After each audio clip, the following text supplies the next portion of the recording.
Okay, it gives me great pleasure for our second last seminar of the whole program, Antonella Zanna, going to speak on symplectic p-stable methods. Thank you.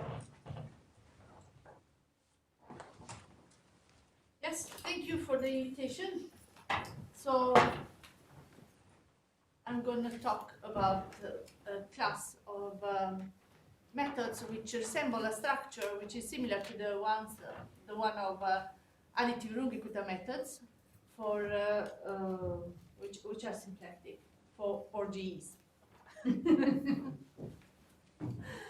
So my starting point is that I am interested in studying a problem from mechanics where we have a problem described by Lagrangian,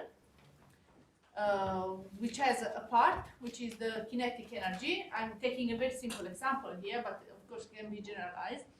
And we have a potential coming from two sources, where one is say maybe is a nonlinear potential. We can think about something which is very expensive to compute, while the other part is another type of potential, maybe cheap to compute. And in particular, I'm interested. The motivation is comes from some oscillatory problems. So the idea is that we want to treat these different parts of the Lagrangians with different methods and how to construct it. So the goal is to derive a discrete Lagrangian framework using appropriate different approximations for the different parts of the Lagrangians. And the reason why we want to use a discrete Lagrangian framework is because we want to generate symplectic methods, and the methods that we obtain from this discrete Lagrangians will be automatically symplectic. So is the idea that the Q in V1 and V2 is always kind of the full Q, or are you thinking about kind of coupling of different systems? Well, it can be. I haven't been looking in particular at the sort of coupling of different systems, but well, here at this point is the same Q. Okay. No restriction there. Okay.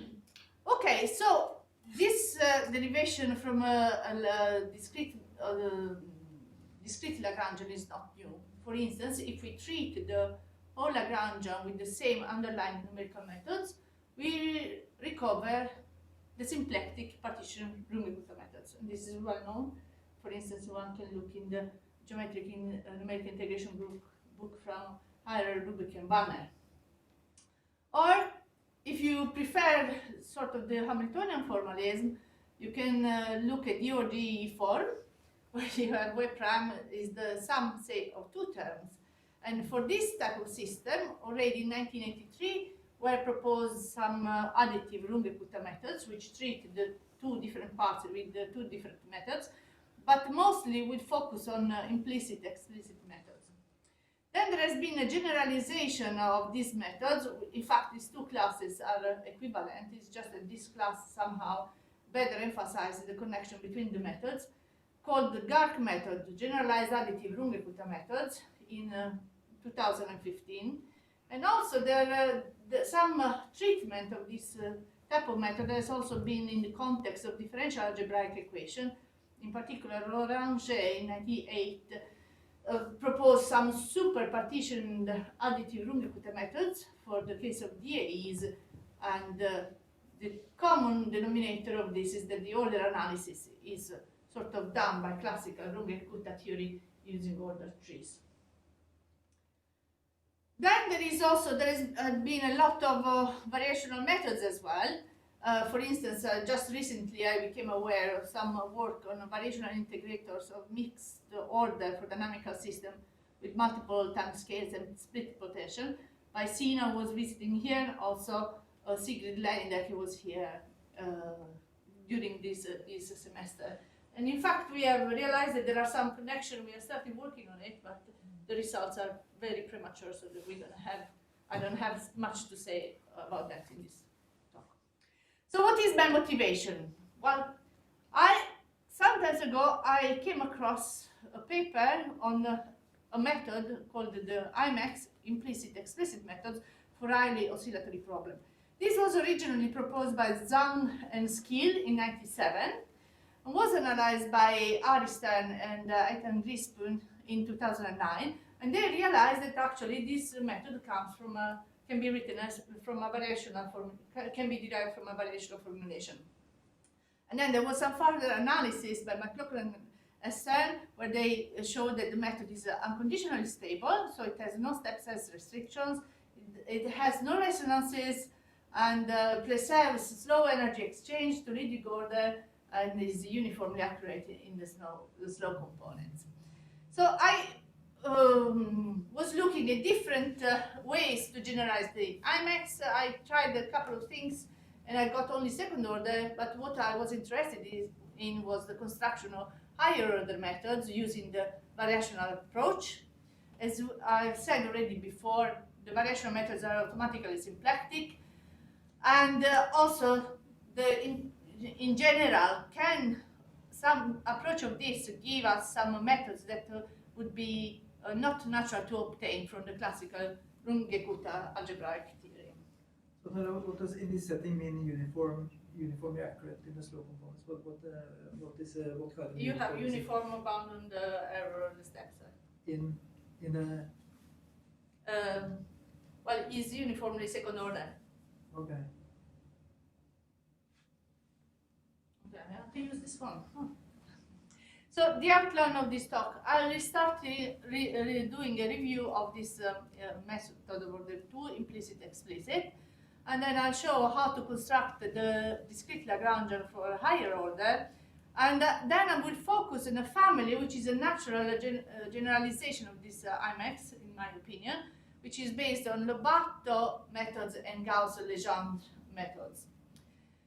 Since I am interested in this oscillatory problem, the property that we are interested in to study is a p stability, and actually I can show that these methods can be written as modified trigonometric integrators. So they are trigonometric integrators with a modified frequency with some filter functions. And to finish, I will show some numerical experiments on the Fermi-Pascal-Ulam test problem. So this is the IMEX method. We consider this simple second order differential equation where we have this G that comes from a potential which can be difficult to compute, and then we have this highly oscillatory part where this omega is the frequency of oscillation, which is much larger than 1.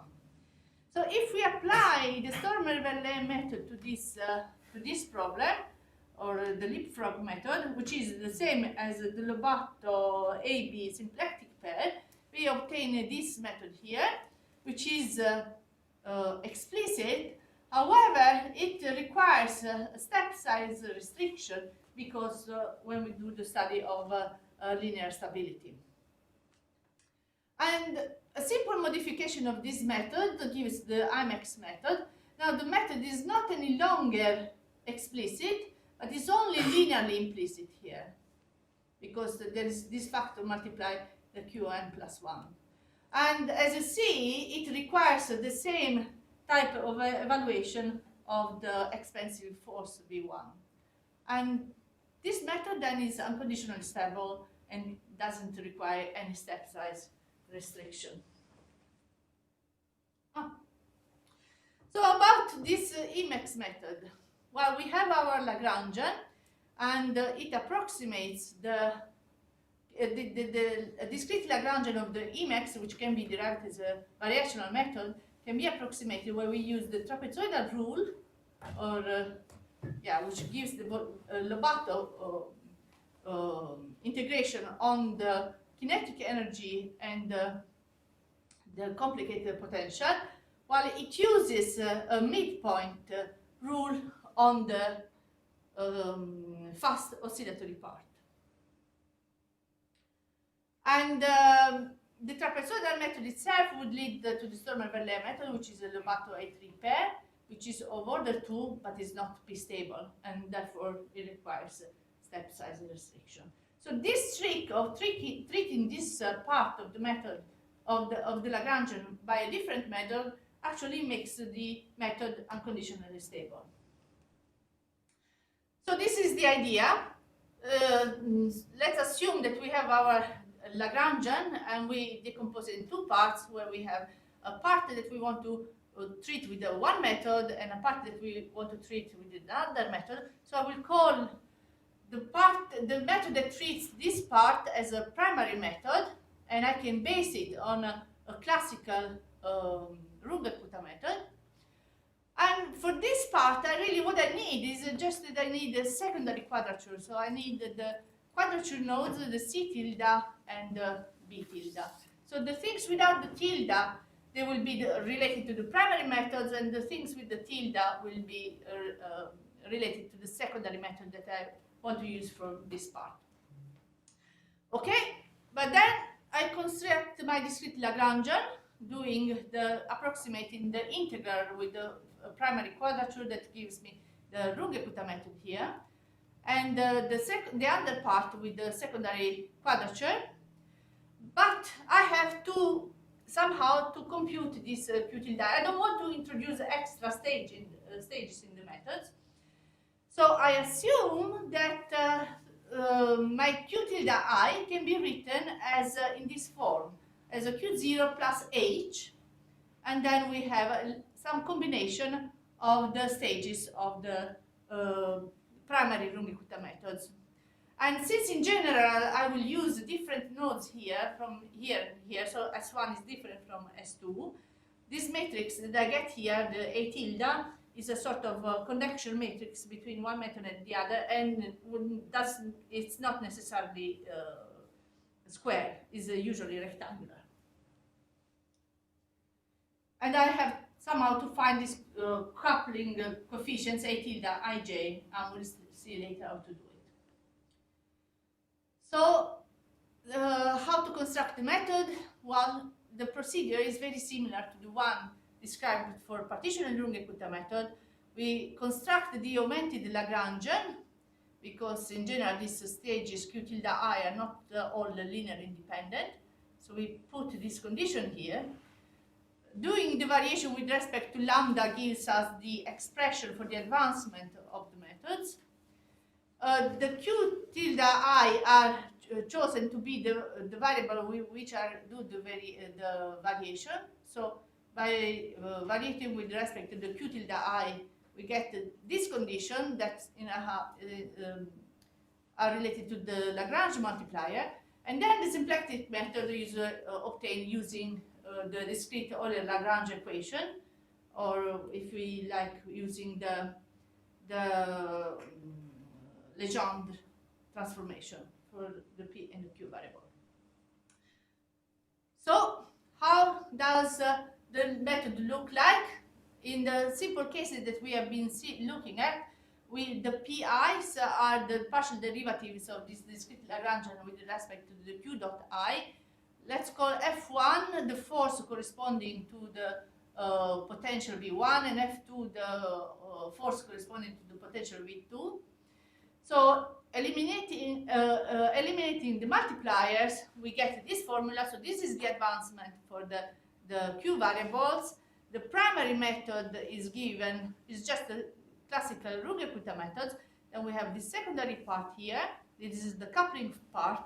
And then the P's, we have a coupling for the primary method and the secondary method. And for the internal stages of the P's, we also have a coupling. Naturally, for this part, the first part of the Lagrangian, we obtain that the coefficients of this part are the ones, so that we get the classical partitioned Runge-Kutta method underlying. But then we also have these coefficients here, and these coefficients here also are related to the secondary quadrature and how the secondary quadrature links to the primary method. And this hat means that that we have the condition for symplecticity. So the A hat is the classical adjoint matrix associated to a Runge-Kutta method that gives the partition Runge-Kutta pair, symplectic partition Runge-Kutta pair, and you see that this A hat is related to the underlying the primary method, the weights of the secondary quadrature, and the linking matrix that defines the linking between the primary and the secondary quadrature. And if we look at this expression, then we see that the method requires precisely the same number of force evaluation as the underlying symplectic partitioned Runge-Kutta method. Okay, so how to construct this matrix A tilde of the coupling of the coefficients?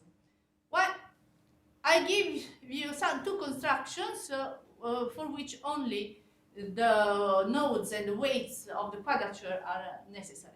So recall that we want to consider this q tilde I as a linear combination of q0 plus a linear combination of the derivative of the stages of the underlying method.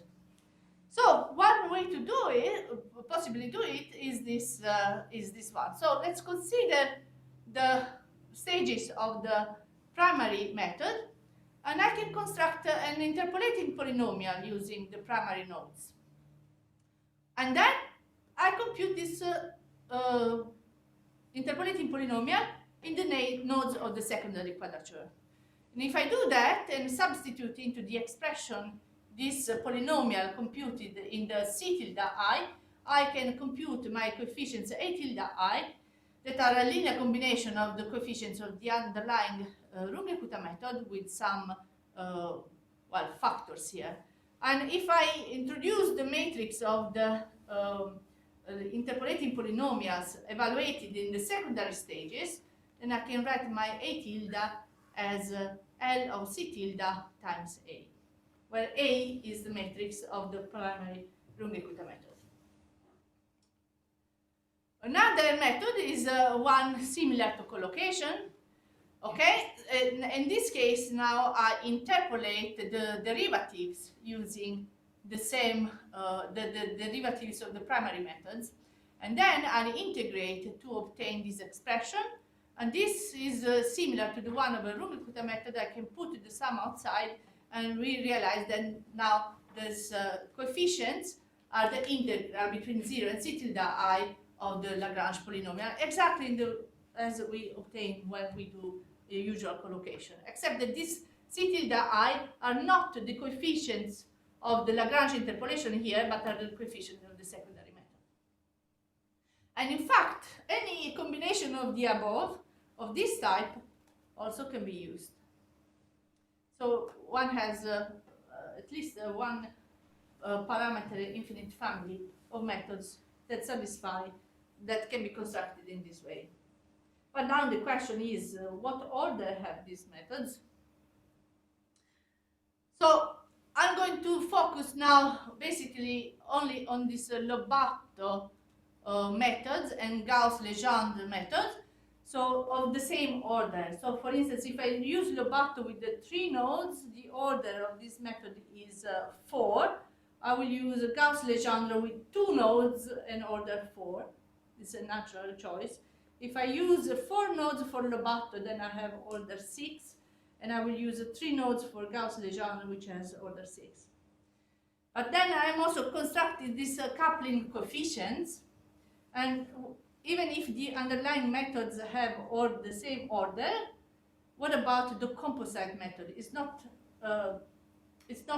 obvious at all that the composed method should have preserved the same order, simply because these Gauss formulas, they are super convergent formulas, so they have higher convergence than the number of points than we have. And it might well be so that by doing this approximation, we in fact destroy this super convergence and we have an order reduction. So maybe with 2 nodes, we might get order 2. Because Gauss, say, if we use a Gauss, we do 2 nodes, and Lobatto with 3 nodes, we might get order 2. However, surprisingly, the answer is yes. When using both interpolation and collocation with this Lobatto Gauss-Legendre family, we preserve the correct order. And the proof is a little bit technical. It's not very beautiful, I have to say. So I just skip it. But it holds. And also it holds also for this one parameter family, because whenever we consider a linear combination of those, we will also have the order preservation. Okay, so here, how do the method look like? So we have the basic underlying Runge-Kutta method. We have this coupling part, which now in this case will affect the values of the p variables. And now we have a method. You give me the underlying Runge-Kutta method and the secondary quadrature, and I can construct the coupling coefficients in such a way that we could obtain a symplectic method. Some examples. So I said that I'm going to consider the Lobatto as a primary method and Gauss-Legendre as a secondary method. So the Lobatto will give rise to the A-B Lobatto pair with the 3 nodes and 3 weights. And then for the secondary methods, we have 2 nodes. We have Gauss-Legendre and 2 weights. And the coupling matrices, they will be now rectangular matrices. So the matrix for the A tilde, for the Q tilde, is this one. And this is the matrix A tilde hat coupling for the P tilde. And these are the coefficients by interpolation. And here I will give only example of the coefficients by interpolation for some reason that we'll see before, but of course the one can generate it also for other methods. So now I'm taking the Lobatto with the 4 points. I'm taking as underlying the collocation Lobatto. So we have the Lobatto 3AB pair of order 6. These are the matrix of coefficients. These are the nodes, and these are the weights. And then for order 6, I will take the Gauss-Legendre with the 3 nodes, and again I obtain a coupling rectangular matrix for a coupling.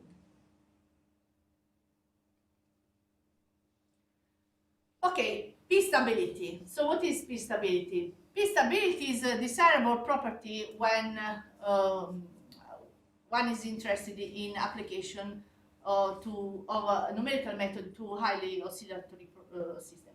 And the test model for this, for p stability, is the harmonic oscillator. And if we look at the exact solution of the harmonic oscillator, it can be written in this form. So the advancement by h can be written as a diagonal matrix d lambda times theta of mu matrix times d lambda inverse times the initial condition. Mu is the product of the frequency here and the step size. And this theta of mu is a matrix with the eigenvalues on the unit circle. So this is the property that we, in fact, want to preserve. When we look at numerical methods, we want to preserve, we want to write it in this form and to find out what is this matrix here and make sure that the eigenvalues of this matrix are on the unit circle. Because if they are on the unit circles, then we have oscillations. So we do the same for numerical methods. In that case, we get a matrix M of mu. And we have just to find what this matrix M of mu is. So the definition of p-stability is that the method is p-stable if the eigenvalues of this M of mu matrix are on the unit circle and they are simple, or if they are there is a repetition of the eigenvalues, there are 2 distinct eigenvectors associated to these eigenvalues. So the geometric multiplicity of these eigenvalues, either plus or minus 1, is 2. And for partition Runge-Kutta methods, it is well known that also one can compute this matrix, and this matrix now looks like this. It's identity matrix plus mu. Then we have, this is the B of the methods. We have the matrix A of the underlying Runge-Kutta methods, and the matrix A hat of the partition part symplectic times these 1 vectors. And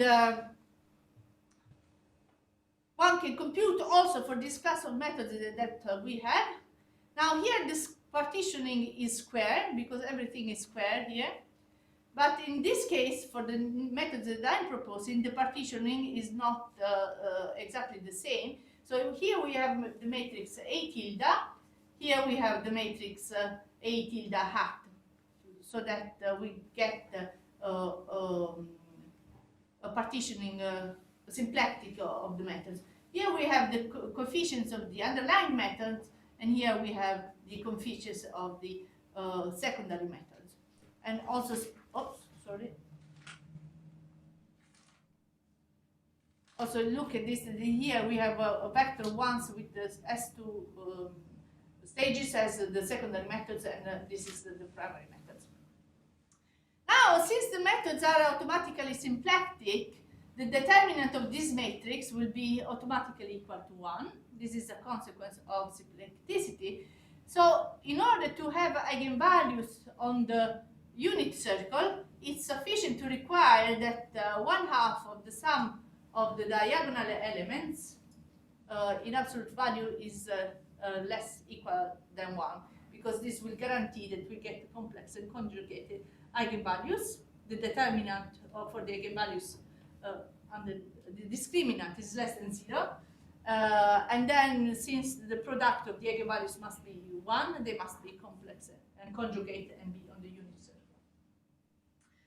And it's known that the Lobatto IIIA-IIIB pair are not p-stable.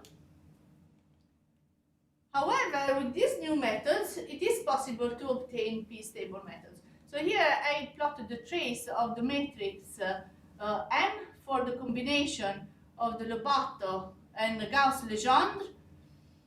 But here are two plots. This one is by coefficients by interpolation, and this one is the coefficient by collocation. So what we see is that for the methods where we compute the coefficients by interpolation, we have that the trace of the matrix is always between -1 and 1. So we have p-stability, and also it can be shown that the places where it touches on 1 and -1, the matrix M is the identity matrix, or minus the identity, so the eigenvalues are, eigenvectors are of course linearly independent. But this is the same matrix that we obtain when, instead of using interpolation, we use the collocation, we construct the coefficients by collocation. So this doesn't work, but this works. So we can summarize it like this. This can be proved that this is always between -1 and 1. The Lobatto-Gauss-Legendre method based on interpolation are p-stable. The Lobatto-Gauss-Legendre methods based on collocation are not p-stable.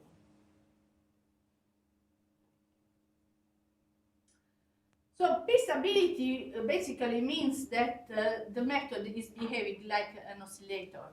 And if it is behaving like an oscillator, then it has a relation to so it will have some sort of modified frequency, and it has, in fact, a relation to modified trigonometric integrators. So what are modified trigonometric integrators? Modified trigonometric integrators for this test problem, they have built inside oscillations with a modified frequency. And the way in which modified trigonometric integrators are defined is usually like this. We have a q1 minus 2 q cosine of mu tilde, where this is a product of the modified frequency and the step size, times q0 plus q minus 1. And here we have two filter functions, where these filter functions are not arbitrary, but they have to satisfy some requirements for symplecticity, for the methods to be symplectic. In my case, I don't have to require, this requirement for symplecticity is in fact automatically satisfied because my methods are already symplectic. And in fact, these methods can be written as modified trigonometric integrators. So for the interpolatory, the methods where the coefficients are based on interpolation, this condition is always satisfied. The modified frequency is obtained by taking the arc cosine of 1/2 of the trace of M, which is always between -1 and 1. So we recover the modified frequency. So they can be written in this form, where instead of having a single filter function phi, the psi here are the other psi, we have several filter functions here. And the filter function inside here is always phi equal to 1. So how is this filter function defined? Well, it is related to the construction of this matrix M. The expression of this filter function is implicitly defined in this form. And also the relation between the momenta and the variables is determined in terms of these filter functions. And also it is just in the case when we have the IMEX method, we recover exactly the same filter functions that we have for the IMEX method. So the weights are C1, C10, C21 in the case where we have the Verlet or Lobatto of order 2 with S2 nodes. This is the construction, the relation between the momenta and the variables. By construction, this function phi2 that I give here is related to the columns of the matrix A tilde hat is 0. So we have only this function phi1, and we recover precisely the filter function for the IMEX method from literature, which is quite nice. But in general, when we have the higher order integrators, we will have more filter functions which are related to where the filter functions can be constructed from the matrices. So here are some examples. For the order 4 Gauss Lobatto methods, the filter functions are these phi1, phi2, phi3 will be automatically 0. And this is the expression of the modified frequency where lambda is the original frequency of the method. So let's see the test on this test problem, the Fermi pasta Ulam, where we have two L points of unit mass, which represent alternating soft nonlinear springs and stiff springs. So now the variable can be decomposed in a slow variable with the index S and fast variables with the index F. And similarly, also one can do the decomposition of the Hamiltonian in slow and fast variable. So this is the kinetic energy. This is a force, which is a quartic in a variable, and this is the oscillatory part, so that we can put it exactly in the same form as the problem that I've been looking at. So one can also define for this problem the total oscillatory energy, which is equal to the sum to the oscillatory energy for the fast variable. So is the kinetic energy of the fast variable and the oscillatory energy of the fast variables. And I will use exactly the same test parameters as the ones in the book of Hairer, Lubick and Banner, because this for comparison, because these methods have been, and this problem have been thoroughly studied in literature, and so for comparison also with other methods.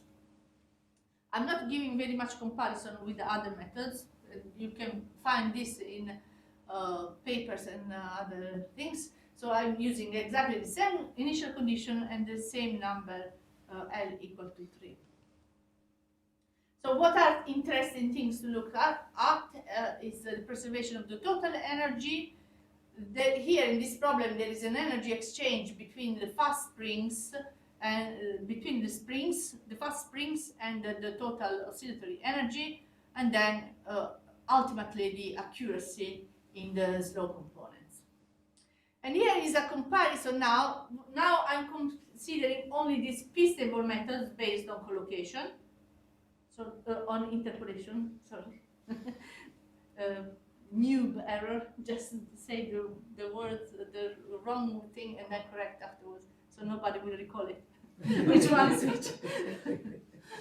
Okay, so interpolation, the p-stable methods are those. So the IMEX, implicit explicit, is the underlying method, and then I use always this blue for the IMEX, the orange for the order 4 methods, and the yellow for the order 6 methods. And here you can see in the integration that there is quite a reasonably good result of the approximation. The IMEX is order 2, and we can also look at it in this is a preservation of total Hamiltonian energy error. And we see that the Lobatto and the higher order methods, they have a better preservation of energy, and in fact they will be more accurate for this problem. And here the step size is chosen such that h omega is equal to 2, and this will be the step size for which the Verlet methods fails. So, and this method still work well. So here omega is taken equal to 50. So one typical exercise that one does in this case is to look at the slow energy exchange. So this is the same graph as we had in the previous slide. But then what we can do is that we can multiply the frequency by a factor of 20. And we also have to multiply the interval, the length of the interval, by a factor of 20. And this is done in such a way that this quantity is kept the same. So omega is chosen, h is chosen so that h omega is equal to 2. And we would expect exactly the same behavior, and IMEX is perfectly good in that. Our method is a little bit too slow, but this is also a problem with many other of the trigonometric integrators. So compared to many other trigonometric integrators, we have a slower exchange of energy for larger step size, but this is not worse than other trigonometric integrators. In fact, this is much better. Here, I show this graph for the p-stability for the methods based on interpolation. So what happens when the trace of this matrix hits -1 or 1 is that in fact we have resonances.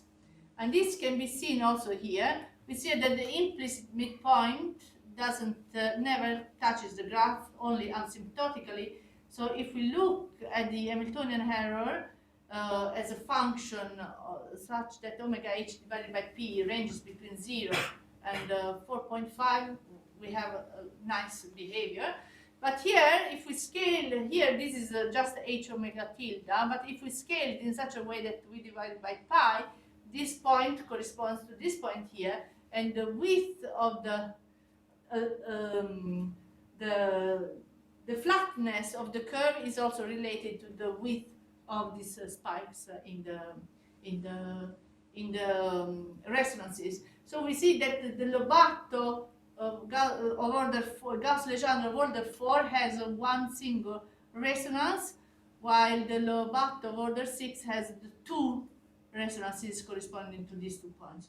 Still, this is not bad because other classical trigonometric integrators, they have repeating resonances at every multiple of pi, while here we have only once and that's it, or twice for the method. This is actually quite small, so it's almost negligible. If you look at the error also, you see that these methods are much more precise than the IMEX method. What I noticed when I was doing a comparison with the IMEX method is that if you were increasing the frequency, actually you would have some regions in which you have some sort of order reduction or high oscillations. And this is observable also in these methods. So on the top row, we have the method of order 4, and on the second row, we have the method of order 6. And here there are some guidelines, the guideline of order 4 and a guideline of order 2. This is for the position, the slow positions, This is for the slow momenta, order 2, order 4, and order 2. And we see here are the plots for different values of omega. We see that there are some, the method has the right convergence, and then there is a region which depends on the value of omega, for which really we don't have an improvement in accuracy. And then, of course, when the step size is small enough, we reconstruct the asymptotic convergence and accuracy. Do you know approximately how it, in what way it depends on the omega? Is it the breaking, step size. the point where it's breaking? I haven't looked at it, but it has this width is sort of a square root of h, which is related to the omega. Yeah, one has to look at it in detail, but clearly there is some connection. And also, this is for the methods of order 6. So this is the line for order 6, and we see that the methods have a convergence of order 6, but then they might suffer of a region where we have error loss, and then asymptotically we recover order 6. So this is for the positions, and this is for the momenta.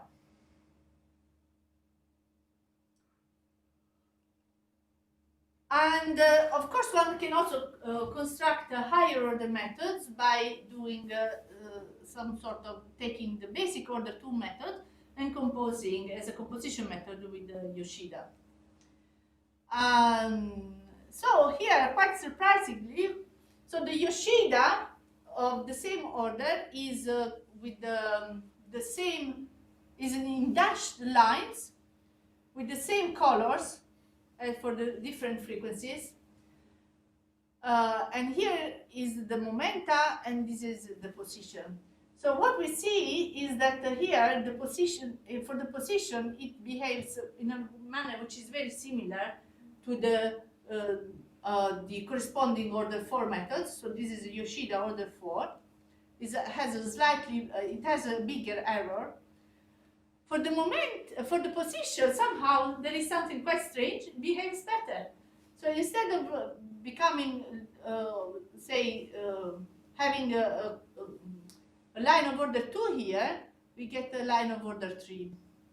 So there is something happening, somehow self-correcting for the Yoshida, which does not happen for these methods.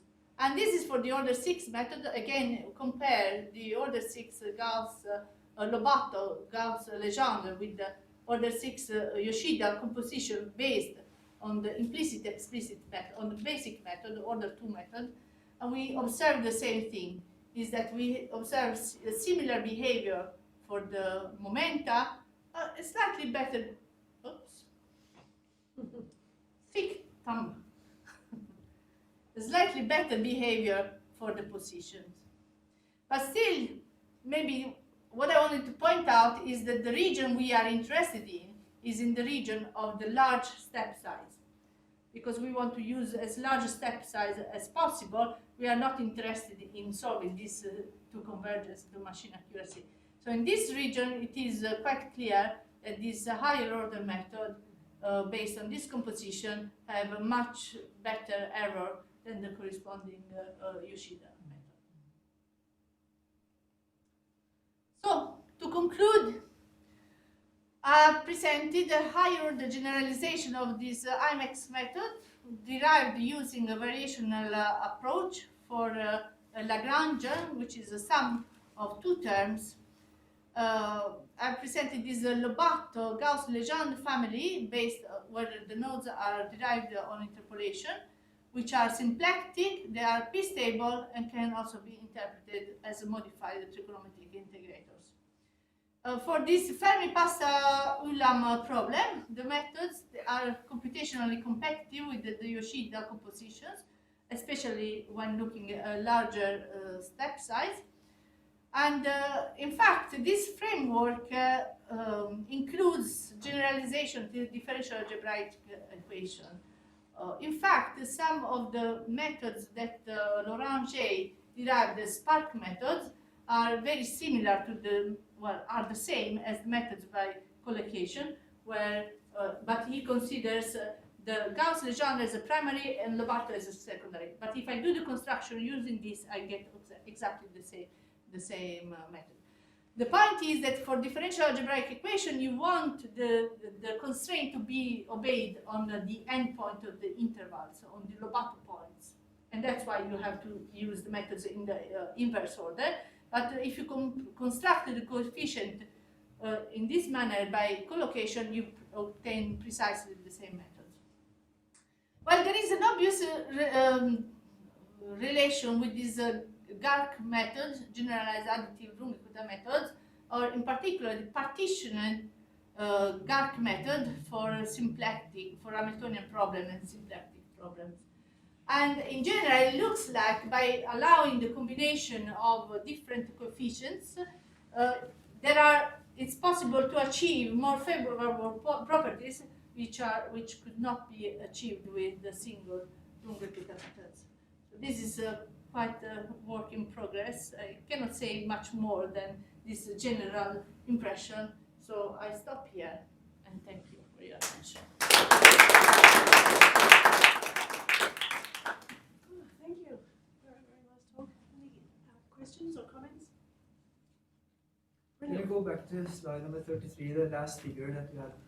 Yeah. Because I recognize this a little bit for something we've done with splitting methods. We try to analyze the convergence.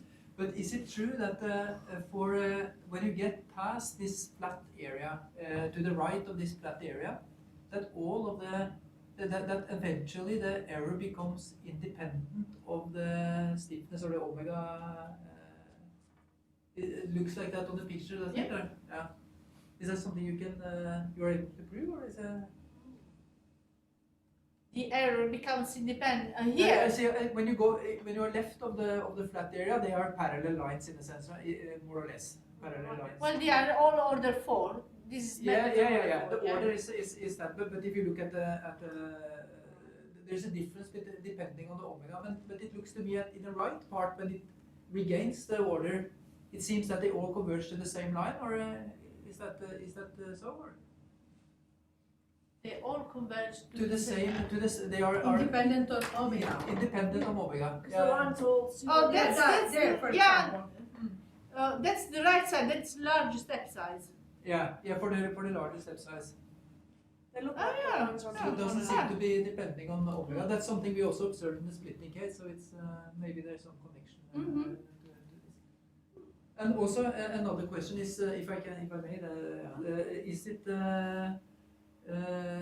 Have you just for comparison tried to plot also the local error to see how that behaves in comparison? Or?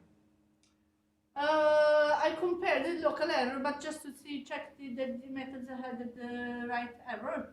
And I haven't checked with the composition methods. But of course, here this is also done looking at the sort of short. I don't recall exactly how it was done. A short interval. So here, in general, the error of these methods is lower than the error of the Yoshida composition. But this is quite known. It's quite known that the composition with the Yoshida has a larger error constant. Yeah. Well, it doesn't have the optimal error constant. I just wonder if you would get the same type of profile with some behavior to the left and then some flat area or something with the local as well. Okay, no, I haven't thought about that. Any further questions or comments? No, thank you very much. Okay.